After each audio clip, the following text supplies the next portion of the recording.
Et voilà la petite chapelle, regardez-la. C'est là que tout le monde dit qu'ils ont enterré un enfant, pour qu'ils préviennent quand le barrage allait éclater. Là-bas, ce ne sont pas seulement les plus anciens qui le savent. Allez, viens ici, laisse-toi faire. Gros. Voyons comment il va le dire. Comment ça va être? Presque en courant. Ça a encore été la catastrophe ici, Rambaldo. Je vais le laisser là. Non, il faut tout de suite le garder puisqu'il l'a déjà pris. Mais c'est vrai, Rambaldo? Tu veux que je répète? Oui, oui, bon. Si tu veux bien faire avec moi, fais-le tout de suite. Allez, on y va tout de suite.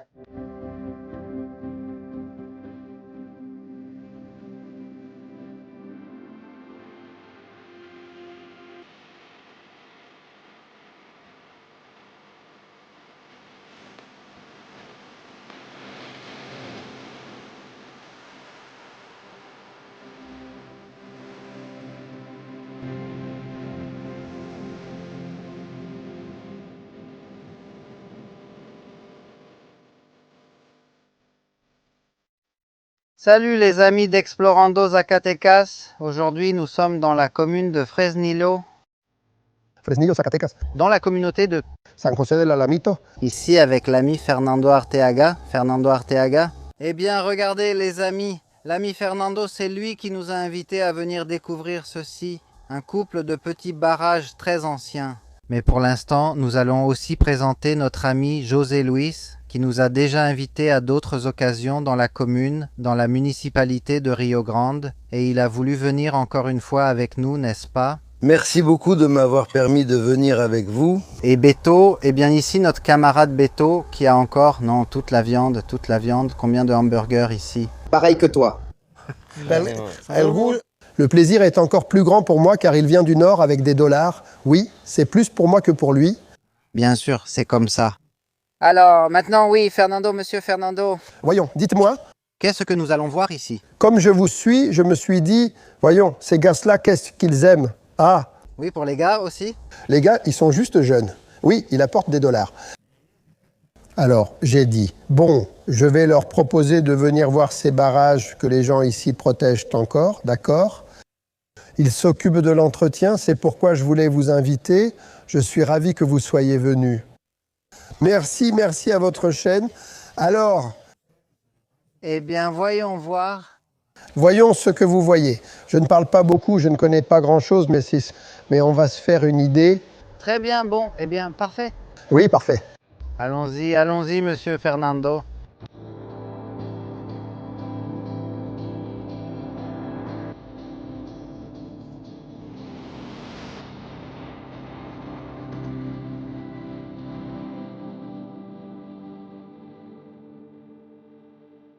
Ces barrages, regardez, nous avons un autre barrage là-bas au fond, à environ 1 kilomètre, plus ou moins. Il y a des courants d'eau très forts, extrêmement puissants. Chaque année, quand le courant descend de la hausse de la montagne, il ne tient pas dans les ravins. Oui.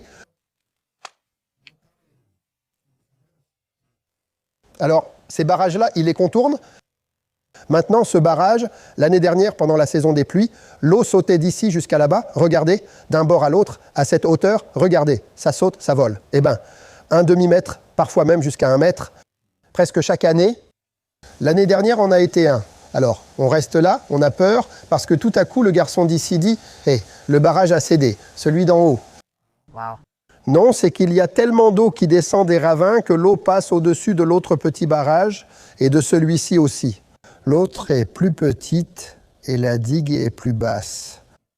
Mais malgré tout ça, je pense que là-bas, l'eau dépasse la digue de 2 ou 3 mètres, parce qu'ici, elle la dépasse d'un demi-mètre, d'1 mètre, ça passe tout droit, regardez, on le voit même, et ça tombe tout en bas, jusqu'aux arbres, la cascade d'eau tombe. Non, eh bien, le bon côté, c'est qu'on voit qu'ils l'ont fait sérieusement, n'est-ce pas? C'est ça qui surprend, les gars. Voyons, allons-y. Allez, ils ont fait d'autres petites digues par là-bas. Par ici, Beto, voyons. Il faut faire attention aux dollars. N'est-ce pas? Fais attention aux dollars. Oui, parce que les dollars sont jolis.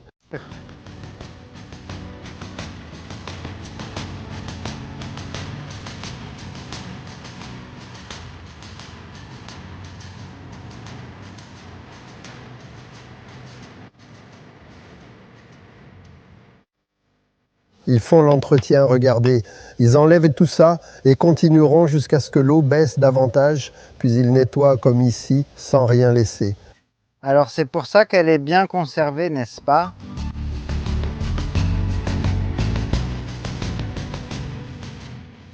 Il y a environ 3 ans, cet homme d'ici, le propriétaire de ce verger, a profité du fait qu'ils l'ont vidé pour faire quelques réparations en bas, pour que l'eau ne jaillisse pas autant, pour qu'elle ne s'infiltre pas.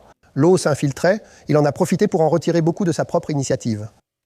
Bien sûr, c'est un avantage. Lui aussi profite du barrage. Dis-moi, et ils ont réutilisé les sédiments, pourquoi? Ils l'ont mis sur les jachères. Que de l'engrais, parfait. Ils l'ont mis sur les jachères, ils ont même planté, ils ont mis des vergers d'oliviers et ça pousse très bien. Ça veut dire qu'il y a vraiment beaucoup, comment ça s'appelle, la vase, beaucoup de minéraux. Oui, tout ce qu'ils ramènent du sous-sol, de la colline, de la terre. Oui, Que du bon alors? j'ai vu dans vos vidéos que vous en faites, certaines qui deviennent dures comme de la pierre ici. Oui, oui. Oui, en escalier car ils allaient poursuivre. C'était la suite? Et c'était la suite. Oui, et celle-ci, ils l'ont vraiment terminée. Celle-ci, ils l'ont vraiment terminée. Oui, celle-ci, regarde. Beto, je n'avais pas remarqué ce détail, vraiment. Celle-ci, c'est bon, elle n'a plus ça. C'est ce qui t'est arrivé? Oui. Regardez les colonnes, regardez. Regardez seulement les contreforts. Et que de la pierre brute, regardez, voyez la face du mur vers le bas, ici, le profil du mur, regardez. Parfait, n'est-ce pas? On dit que toute cette pierre a été extraite d'ici même, c'est du matériau d'ici, c'est de la pierre brute, c'est d'ici, oui, des alentours d'ici, oui. Ce n'est pas de la pierre de taille, c'est de la pierre brute. Mais regardez seulement l'épaisseur qu'ont ces contreforts. Regardez. C'était la finition du mur, regardez, ceci. Juste au-dessus, ils ont mis une couche de mortier, regardez là. Mais ils mélangent cela. C'est que c'est du mortier, de la chaux vive, de la pierre calcinée, le ciment est parti. Regardez là. Regardez là. Regardez là. Je vais vous montrer tout de suite pourquoi parfois les apprentis se plaignent du maître. Venez par ici.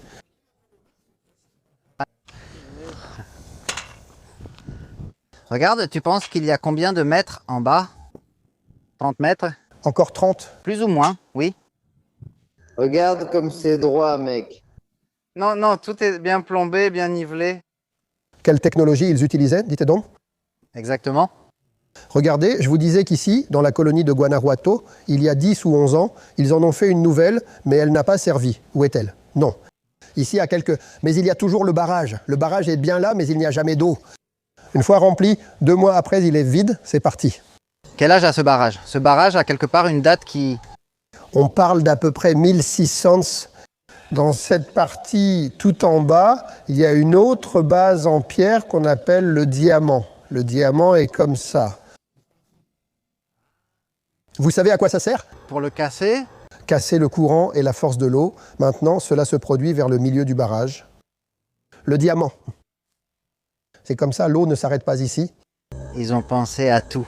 Tout, écoutez, qu'ils sont intelligents. Oui? Oui. Pas comme certaines personnes actuellement. Lance des pierres, Beto. Fais attention, Beto, tu ne vas pas tout droit. Là, à ma droite, là. Oui. Ces trous, pourquoi sont-ils là? Que se passe-t-il ici? Non, qui sait, écoutez, ils étaient même en trop, en plus, comme avec des briques. Je pense que c'était pour mettre un genre de poteau pour un mécanisme, parce qu'il y avait quelques petites pierres. Regardez, elles sont là, regardez, oui. Il en reste 2, ils les ont enlevées. Je pense qu'ils les ont laissées pour s'accrocher, comme une ancre. Ah, pour s'accrocher et faire quelque chose. C'est ça, des ancres. Comme des échafaudages? Oui, exactement. Peut-être que d'ici, oui. Ils tiraient vers le bas, installaient la plateforme et continuaient à travailler. Et là, il y a la petite chapelle, regardez-la. Là où tout le monde dit qu'ils ont enterré un enfant pour qu'il prévienne, n'est-ce pas? Pour qu'il prévienne quand le barrage allait céder. Ce que les gens disent, c'est que tous les anciens, ceux qui ont encore vécu à la hacienda, ont vécu cela. Oui, ils savaient et entendirent dire qu'ici, beaucoup de gens sont morts. Bien sûr, c'est ici que les Espagnols ont asservi nos ancêtres et les ont anéantis. Oui, oui, c'est ici qu'ils les ont exterminés. Oui, oui, ici, oui. Pourquoi? Juste pour la nourriture. Ici, on tombait malade, ici, on avait faim, ici, on était fatigué, ici, on ne valait plus rien. Ici, jusqu'à ce qu'on craque. jusqu'à ce qu'on craque. Beaucoup de gens disent même que ceux qui mouraient étaient enterrés dans le mur. C'est possible. Oui, c'est possible. Oui, ça paraît logique. Oui, parce que c'est comme ça qu'ils traitaient. C'était ça l'esclavage. J'imagine qu'il y avait une sorte de croix là-haut. Oui, une croix. Voilà l'histoire du fameux trésorier. On verra bien. Il y a des gens qui descendent là-bas pour voir. Ils s'imaginent que l'argent est enterré là. L'argent enterré. Quand? Et ce qui est creusé là-bas? Quelqu'un l'a renversé pour le chercher, non? Le jeter, c'est déjà une bêtise. Ingratitude. C'est-à-dire, comment est-ce possible que quelqu'un pense de cette façon? Eh bien, et il y en a, n'est-ce pas? Oui, ils pensent comme ça. Oui, ils pensent comme ça, Romaldo. Oui. Oui, ils pensent comme ça. Soyez prudents, n'approchez pas trop. Voyons ce qui se passe. Caméraman, attention. Oui, oui. Et là, le canal passe par là. C'est la fameuse Targea. Eh bien, nous l'appelons la Targea. Et elle va jusqu'à la Hacienda? Jusqu'à la Hacienda, jusqu'à San Cristobal. Il y a environ 10 km jusqu'à San Cristobal et à la Hacienda de Santa Cruz. Et tout est comme ça jusqu'à là-bas? Tout. Mais maintenant, les égidos se sont chargés de le réparer. C'était pareil que ça, la même chose, de la pierre, comme vous le voyez ici. Mais maintenant, les gens lui ont donné un petit coup de neuf avec du ciment pour que ça reste propre. Pour conserver, eh bien, pour que ça ne... Alors, tout a sa fonction? Oui, ça a sa fonction. D'accord. Là-bas, un peu plus loin, entre le verger, il y a un embranchement qui passe par là où nous sommes entrés. Celui-là sert à irriguer les parties hautes. L'eau s'écoule à un autre niveau, traversant toutes les terres basses, qui va jusqu'à la Hacienda. Oui. Et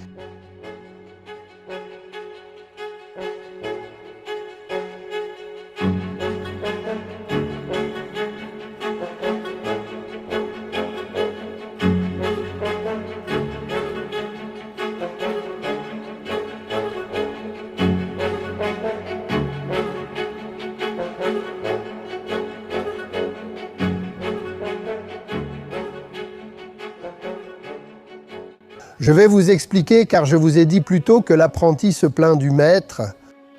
Voyons. Vous pensez que le manœuvre qui a préparé le mélange, qu'il a battu, n'allait pas se plaindre? Et ils l'ont laissé là. Oui, n'est-ce pas? Et ce n'est pas incarné. Non, non, là-bas, il y a au moins une cinquantaine de sacs qu'ils ont mélangés. Oui, oui, oui. On va descendre par là tout à l'heure pour que tu vois la dureté du mélange, n'est-ce pas? Plus dur que le ciment, oui, je le crois. Ici, de l'autre côté de cette colline, ouais, là, ils étaient, j'ai même eu l'occasion de voir les puits, les fours. Où sont-ils cachés? Où voir? Là où les années ont laissé des trous brûlés, il y en a beaucoup. Là où brûlaient les fours aussi. Je pense qu'ils occupaient le plus idiot. Mais nous, on n'était pas encore là. Non, d'autres encore avant nous. Pourquoi? Parce que ce n'est pas tout comme ça. Il n'y a qu'un ou deux murs où ils enfermaient une personne âgée ou je ne sais pas. Ils la faisaient rester là pour s'occuper. Ou alors il y avait un maître plus minutieux, où ils ont voulu commencer, mais j'ai dit non, enlevez-le. Ils ont trouvé que c'était trop tard ou trop de travail. C'est mieux comme ça, laisse-le. Mais ils faisaient ça en même temps qu'ils posaient la pierre, parce que le mélange devait être frais. Et oui, bon, allons-y. Frais? Oui. Oui. Eh bien, Voyons voir. alors, nous continuons. Et ici, on va où, monsieur Fernando? Nous allons descendre ici, là où se trouve la vanne de sortie d'eau, Une évacuation? la vanne d'évacuation.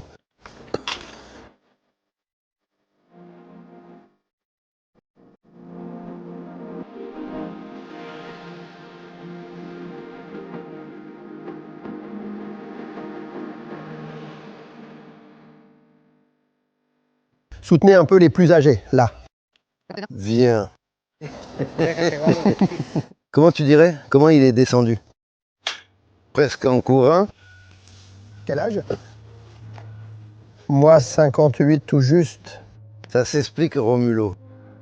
Tu ne m'emmènes qu'avec des ados de 15 ans. Mais si, tu peux, Beto. J'ai l'impression d'avoir votre âge. Quel âge avez-vous? Non, eh bien, 66. Eh bien, vous avez encore l'air jeune. Je vais avoir 67 ans. Vous avez l'air jeune malgré tout ce que vous avez traversé. Quoi de neuf, mon pote? Il ne le sent pas. Il ne le sent pas. D'accord. Eh, Qui voudrait sortir avec un gars de 15 ans? c'est vrai, non? Allez. Hein? Regardez la précision des murs. Autant ceux de devant que ceux de derrière. Tout est déjà bien nivelé? Non, Romano, il n'y en a plus. Quel niveau utilisait-il? Salvador, celui de la bouteille. Voyons, la bouteille avec de l'eau.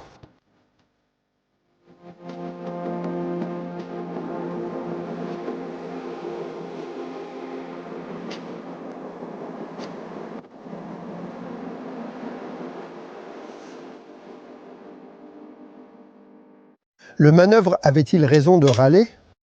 Non, eh bien j'irai. Avec tout le travail qu'il a eu ici pour... Combien de ballots ont-ils laissé battus? Énormément. Et ici, il faisait la coupe. Où ça? C'est qu'ils la coupèrent déjà l'autre jour. Ils ne faisaient pas que la couper, ils l'enlevaient aussi. Ici, il y a au moins 50 ou 60 sacs de mélange. Dehors. Chaud pur. Environ 10 tonnes. Quoi d'autre ajouterait-il? Qui sait, n'est-ce pas? Regardez comment il est, comment va ce petit nopal. C'est vrai, accroché dans du pur sel. Eh bien, parce que c'est salé, il contient beaucoup de salpêtre. Pourquoi ne pas mettre cette chaux dans les tacos? Eh bien oui, il en reste. Eh bien, laisse tomber les tacos, mets-la au moins là-bas, enduis-moi. Comme disait cet homme, au moins une réévaluation. D'accord? Le barrage a été construit par étapes, non? Par étapes, d'abord une partie. Oui, et ensuite une autre partie. Non, c'est que c'était prévu depuis le début. Mais là, il y a comme une séparation. Oui, bien sûr, parce que d'ici à là, c'est une distance. Ici, il y a la séparation. De là à là, c'en est une autre. Et de là à là, c'en est une autre. Mais les murs, c'est seulement celui tout au bout. Mais depuis le bas, c'est une seule pièce.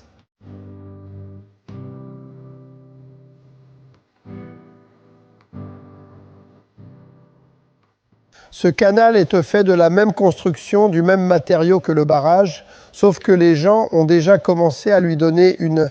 Eh bien oui. Pour le conserver, n'est-ce pas? Pour le conserver,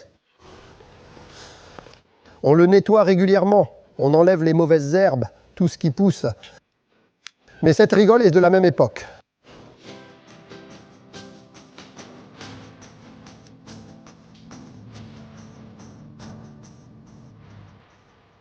Voici la frontière. Voici la déviation. Tout est de la même époque, regardez. Ici, il y a encore la chaux de la même époque, regardez, celle-ci, la même. Celle-ci n'est plus utilisée, mais il y a quelques années, elle servait encore à évacuer. Cette rigole sert à évacuer l'eau du ruisseau, d'accord? Par gravité? Par gravité. Et elle passe par le haut pour arroser, puis plus tard par le bas, et celle-ci passe par la plaine, par la partie basse, d'accord? Celle-ci sert à la sortir du trou vers la partie haute, et il n'y a pas des endroits où il y a ce genre d'aqueduc par là. Ici, il y en avait un, mais il s'est effondré, et ils l'ont remplacé par un moderne. Là-bas, il y en a encore un, mais il n'en reste qu'un seul. Et ça, comment l'arrose-t-il? C'est bien? Eh bien, ces vergers ont là leur sortie d'eau. Oui, ils les arrosent à grands jets, par rotation.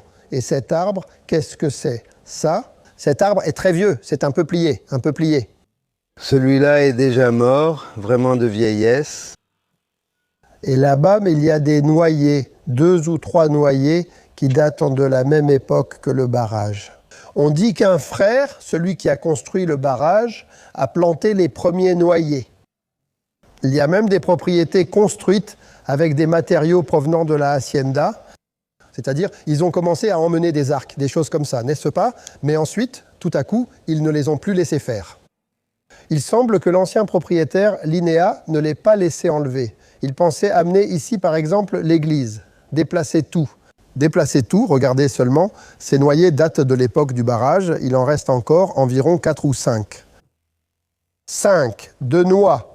On parle de 400 ans. Oui, 400 ans. C'est l'âge de ces arbres. Et ils en ont encore pour longtemps. Ces arbres sont des noyers à coque dure. De cette petite noix dure. Et maintenant, ce n'est pas moderne, la coquille en papier comme on l'appelle. Mais c'est différent. Ici, il y avait un aqueduc de ceux dont vous parlez. Oui, oui. Voilà, c'est une partie, à part. Je vous dis juste que l'eau est très... Le courant d'eau ici est très fort. La chute de l'eau, quand il y a beaucoup d'eau, ça a tout renversé. Où ça les a renversés, n'est-ce pas? Ça a tout renversé, regardez.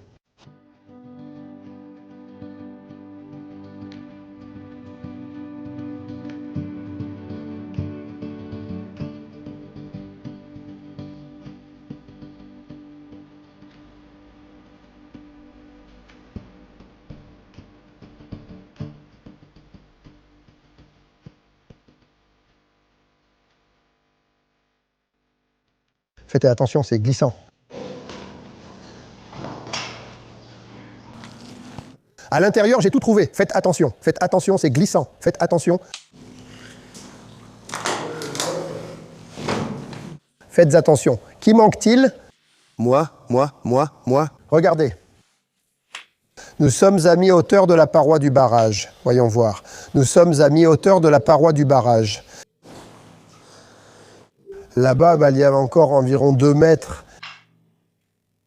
Ici, c'était l'ancien système à bouchon en bois. Ici, il y avait une pierre de taille, ouais, carrée, avec un trou d'environ 8 pouces. Oui. Et la pierre de taille était conique comme ça. Mais plus haut, il y avait une rainure conique comme ça, un trou. Et ouais. Et là, on mettait le bouchon en bois. C'était quoi le bouchon en bois? Le bouchon en bois, c'était la valve. D'accord. C'était un morceau de bois. C'était un morceau de prochaine. La pierre de taille était comme je l'ai dessinée là, mais elle avait une rainure ici et un trou comme ça. Par ici en haut, on mettait la vanne en bois et on la rentrait à coups de force, sous pression, puis l'eau la faisait gonfler. Mon père a toujours fait la menuiserie, il faisait les ajustements, les montures, tout ça. Et il devait faire la petite pelle et venir la mettre, et à votre avis, qui venait? Notre père nous emmenait à l'aube, à n'importe quelle heure pendant la période d'irrigation. Ouvrir l'eau à 2 heures du matin où il faut la fermer, à 3, 4, 5, 7 heures. On venait de sortir la petite pelle. Non, mon ami, c'était une vraie bataille. Alors, il suffisait juste de la desserrer un peu et l'eau faisait le reste. Et il fallait s'écarter. Non, la pression sortait. Alors oui, elle se mettait en place dans la gouttière, mais la petite pelle restait desserrée pour que ça ne passe pas seulement par le trou en bas. Oui, mais quand il fallait la changer, mon gars, tu aurais dû voir ça. Beaucoup d'années puis après... Comment faisait-il? Utilisait-il le charron? Comme ça. On montait à 3, 4, 5 sur la petite planche, parce que c'est vous qui la mettiez et l'eau était jetée dessus. Ici, c'est là qu'elle venait. Ici, elle se baignait.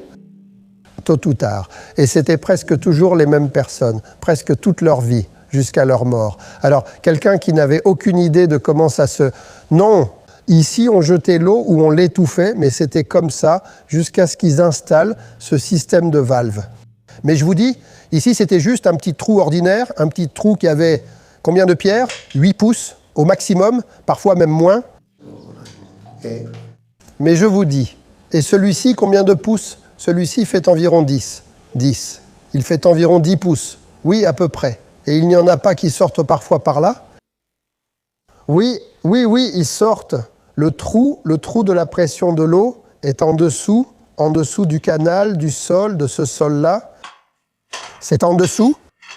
Et ça continue par là-bas, de la pression. Ça vient de la lavande, c'est en bas. Mais quand l'eau sort ici, là-bas, près du petit pont que nous avons traversé, toute la force va là-bas, tout le canal jusqu'à Roufa. Le canal se remplit quand on ouvre ce tuyau à moitié. Ce canal se remplit. Ça, ils appellent ça une irrigation. Et quand ils font une irrigation et demie ou 2 irrigations, qui était la capacité du canal, ça ne déborde pas. Ça reste là, ça clapote pour les lacs. Même pour se baigner, n'est-ce pas? Après le verger, là-bas dans la forêt, l'eau arrive très calmement du canal. Et cette eau arrivait jusqu'à la hacienda de Santa Cruz. La hacienda de Santa Cruz est là-bas. Par le Sceau, il y a au moins 15 kilomètres. Ça m'a encore causé des ennuis ici. Ils m'ont renvoyé. Pourquoi? À cause des films, tu sais, Vanto. Et quand est-ce qu'on va faire un film? C'est le Salto, non? Oui, non, Saint. Si. Non.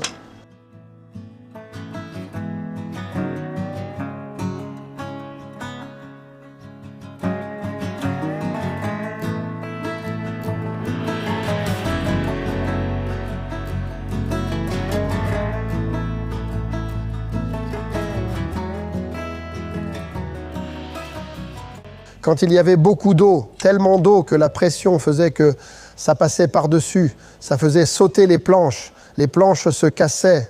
Et c'était ça le problème. L'eau les soulève, les fait flotter, les emporte. Et c'est aussi pour ça qu'ils ont fait ça, le ciment, pour débloquer tout ça. Regardez-les, elles sont là, elles étaient là. Regardez, c'est ce lavoir pour nous. Voilà, ça c'est la barrière, c'est le lavoir. Non, c'est celle-là. Regarde, celle-là. Voilà, avec un apprenti. Vous voyez? Bon, tout le monde va galérer. Non, non, non. Aussi, quand on installait les planches, c'était un problème. Vraiment, il fallait les faire passer spécialement. Donc, 1 mètre carré sur 6 mètres, et les... Ensuite, ils les apportaient à mon père, et mon père leur faisait une rainure au milieu. À l'une, il faisait une languette, et à l'autre, il faisait une rainure pour qu'elles s'emboîtent. Quand on les assemblait, la languette entrait dans la rainure. Oui, elles étaient emboîtées. Et ensuite, tout autour, pour couvrir, il fallait mettre du goudron, du suif. Est-ce que le suif de vache posait problème? Et puis, il y avait un monsieur qui s'y glissait. Il descendait tout en bas dans l'eau, et il mettait des sacs de jute avec de la braille, avec de la graisse, avec tout ce qu'on pouvait. Le colmatage allait de là-bas à ici pour que l'orifice absorbe, car on ne pouvait rien couvrir d'ici à là-bas. Peut-être qu'ils ont décidé et... Mais c'était un problème. N'est-ce pas? Souvent, nous les avons vus jeter. Jusqu'à ce qu'ils décident et que les planches soient également scellées, mais c'était un problème. Souvent, l'orifice les absorbait. Non, ces méthodes viennent d'ici. Pour le verger local, comme vous pouvez le voir, le nettoyage, principalement les mauvaises herbes, les buissons sur le mur du barrage, et c'est pour conserver Sa structure. sa structure et sa solidité. Et qu'elle continue de durer pendant des siècles, comme jusqu'à présent. Ce barrage a environ 400 à 450 ans. J'ose dire vraiment que c'est la plus propre que nous avons vue lors de notre parcours. Oui, dans la majeure partie de ce que nous avons vu dans vos vidéos. Elles sont détruites, elles sont éclatées, il y a beaucoup de mauvaises herbes. Même ici en bas, on ne peut même pas marcher. C'est pour ça que j'ai dit, je vais inviter ces gars d'Explorando Zacatecas pour qu'ils viennent voir ce barrage, pour voir ce qu'ils en pensent, comme exemple. Un exemple, oui. Et donc inviter tous ceux qui possèdent ces joyaux. Ces joyaux archéologiques ou monuments, ou je ne sais pas comment on les appelle, dans leur communauté, qu'ils en prennent soin. Qu'il les préserve. Vous voyez le service qu'il a rendu ici à ces égidos d'ici pendant tant d'années. Ce barrage n'est pas enseveli. Ce n'est pas comme si vous pouviez dire ils ont juste creusé une tranchée et ont déjà mis les fondations en dessous. Non, ce barrage est posé là, comme vous voyez le rocher. Ceci, Ils ont fait avec la même eau ou... ils les ont fabriqués à l'époque pour faire sauter le rocher. Il y en a beaucoup, là-bas il y en a d'autres. Pour extraire le matériau. Comme une perceuse pour mettre la charge, le détonateur et la faire sauter. Mais ceux-là sont les mêmes depuis cette époque. Quand l'eau descend ici, je vais vous montrer des photos pendant la saison des pluies, quand c'est plein et quand ça déborde. Que c'est déjà réglé. Vous suivez ma page. Ce bois-là ne sert pas, Beto, pour cuisiner. Non, c'est pour y mettre une petite plante. Regardez, oui, il m'a déjà devancé. Pour y mettre une plante, regardez. Non, eh bien c'est parfait.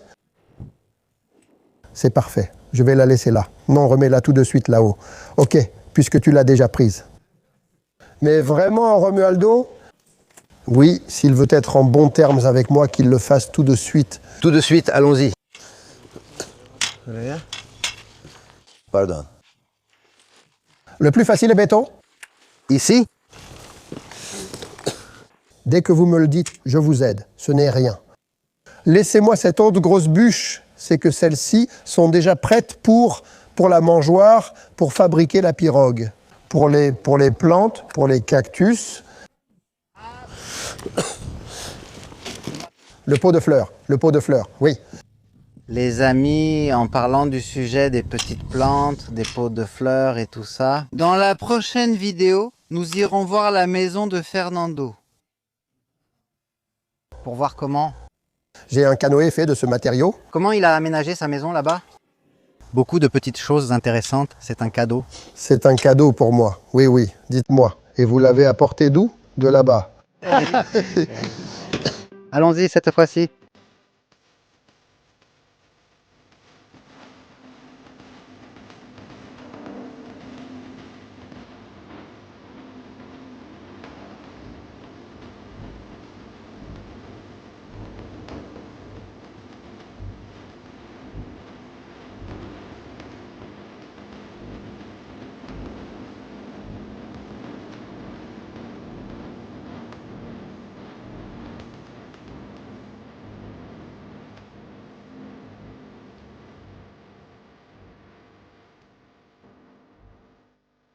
Ici, sur le trajet vers le barrage, vers le deuxième barrage, c'est notre ami Fernando qui va nous y emmener. Ici, on a trouvé une sorte de... de Bisnaga, qui est une pitaya. Ceci est une pitaya qui pousse au ras du sol de Bisnaga. Cette figue de Barbarie est tout aussi savoureuse, voire plus savoureuse que celle du nopal, des grandes pitayas. Celle qui pousse là-bas dans le sud, oui. C'est une chance de l'avoir ici car les sangliers et les petits cochons le mangent. Ici, mais il y en a beaucoup, c'est la seule qui pousse. L'autre grande pour les bonbons ne pousse pas ici. Elle ne pousse pas. Celle-là vient de la zone aride d'Atiro. Oui, non, donc. Et de celle-ci, il y en a beaucoup. Ici, ce qui pousse pendant la saison des pluies, c'est beaucoup de celles-ci et beaucoup de succulentes. De différentes espèces, d'accord. Les succulentes, très bien. Bon, on continue vers le deuxième barrage. Nous continuons sur le chemin.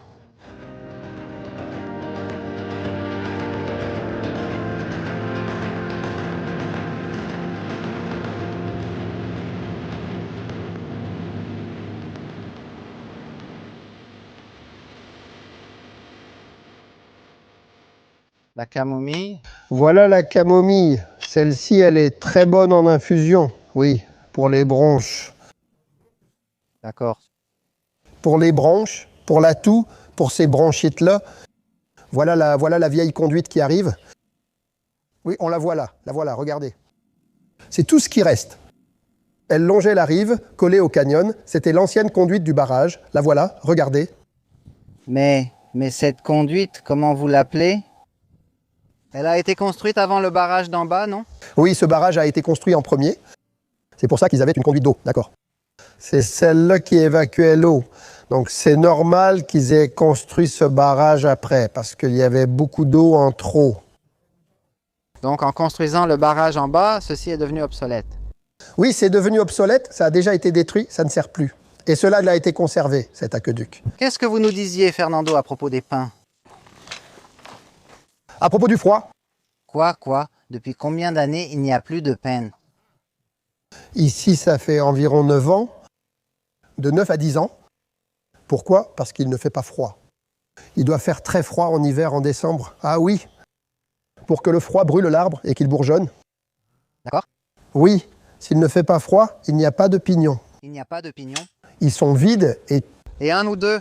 et un ou deux, non? Comme il se doit. Attention à ne pas glisser. Attention à ne pas glisser. Là, il y en a un qui est tombé. Déjà, il y en a déjà un qui est tombé par là. Mais oui, bien sûr. Comme disait mon père, la première chose que je te dis, c'est la première chose que tu fais. Ouais. Ici, cette partie-là, cette colline, ce versant, on l'appelle le Corral Mostrenco. Ouais. On dit qu'à l'époque des haciendas, ils avaient du bétail. Là, le pâturage descend. Regardez. Oui. Ici, vous voyez un petit pâturage de rocher en rocher. Hein? C'est pareil là-bas. Eh bien, ils bouchaient plus ici, ils bouchèrent là-bas aussi. Hein? Et qu'en pensez-vous? Nous poursuivons sur le sentier tropical. Très bien. On continue. Pour ceux qui ne savent pas ce qu'est un Mostrenco, c'est quoi un Mostrenco? C'est une bête. Qui n'a pas de propriétaire? Non, ils n'ont pas de propriétaire qui les attrapait ou les enfermait parce qu'ils ne savaient même pas à qui ils appartenaient. C'est ça, un animal errant, Exactement. sans se tromper.